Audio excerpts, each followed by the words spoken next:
चचा चमन मोहल्ले के सबसे कंजूस आदमी थे। उनके घर कोई मेहमान चला जाए तो वो रस्मी गुफ्तगू के बाद पूछते, चाय तो नहीं पिएगी ना, नुकसानदेह है। हाँ, शरबत थोड़ा गर्म है, चलेगा क्या? केक बिस्कुट वाली दुकान अभी बंद पड़ी है, क्या करूं? समोसे वाला तो अभी तेल गरम कर रहा है, काफी वक्त लगेगा।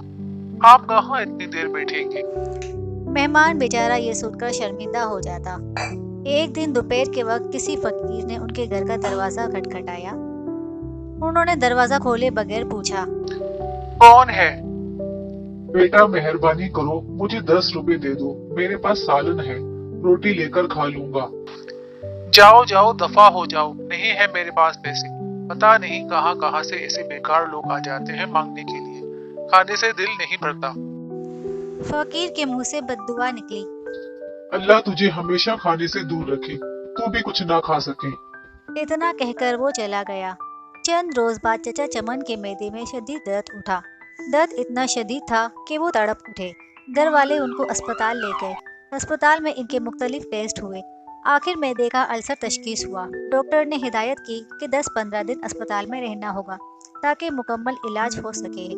अस्पताल से घर वापस आए तो कमजोरी से निडाल थे। बहुत बुरा हाल था। कोई चीज हजम ना होती, दही भी खाते तो उल्टी हो जाती थी। डॉक्टर के पास जाते तो वो बताते कि बदपरहेजी है, टेस्ट करवाए तो सब ठीक आते।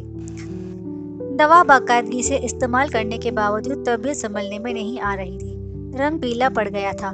थोड़ा सा खाने पर उल्टी हो जाती। चचा चमन की रातों की नींद उड़ चुकी थी। उनको मौत का खौफ होने लगा। एक रात सोचते सोचते उन्हें नींद आ गई।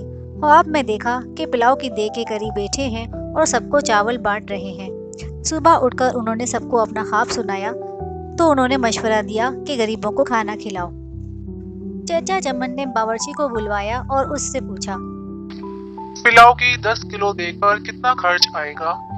बावर्ची ने खर्च बताया। चचा चमन 10 किलो की देग पर होने वाले खर्च का सुनकर बड़े परेशान हुए, लेकिन फिर सोचा शायद खैरात करने से ठीक हो जाऊं। उन्होंने इतवार की एक दोपहर को ये मुश्किल मरहला तय कर ही लिया और मोहल्ले वाले और गरीबों को खाना खिलाया। चचा चमन अब काफी पुरसुकून रहने लगे। तबीयत भी कदरे बेहतर महसूस होने लगी। लेकिन जब भी उस फकीर का ख्याल आता फिर वही मनहूस दर्द शुरू हो जाता। यूं ही कई दिन बीत गए। एक शाम को किसी फकीर की आवाज आई, अल्लाह के नाम पर दे दो बाबा। चचा चमन भागकर गए। वही फकीर खड़ा था जिसने उन्हें बद्दुआ दी थी। चचा चमन उसका हाथ पकड़कर अंदर ले आए। फौरन ही अपने बेटे को कहा कि खाना ले आए। कुछ ही देर में लड़का होटल से खाना ले आया। चचा चमन और फकीर ने पेट भरकर खाना खाया। जाते वक्त फकीर बहुत खुश हुआ। एक हफ्ते के इलाज के बाद चचा चमन मुकम्मल तौर पर सेहतयाब हो गए।